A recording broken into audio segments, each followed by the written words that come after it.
Problems in fluids. Number 2, problem 4.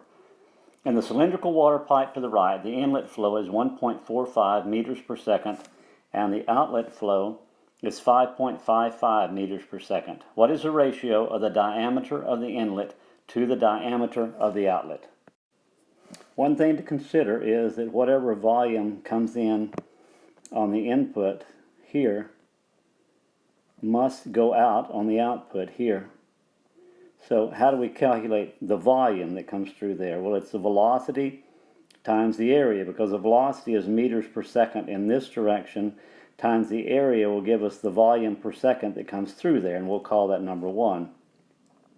So similarly, coming out would be velocity number 2 times the area of number 2, because the velocity actually is a meters per second going this way, and multiply that by the area, and we get the volume flow, the volume per second.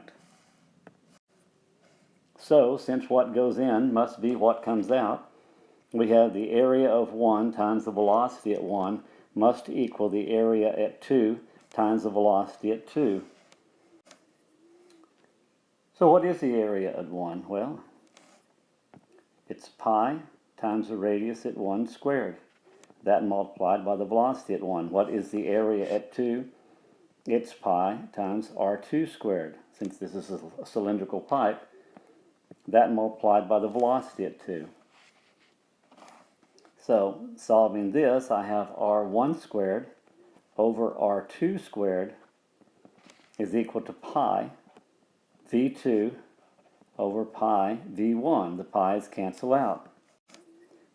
Now take the square root of both sides. So I have r1 over r2 is equal to the square root of v2 over v1. This then would be 5.5 meters per second over 1.45 meters per second, and I get the ratio of the pipe diameters to be 1.96. or 2.0. Has no units because it is a ratio between two factors.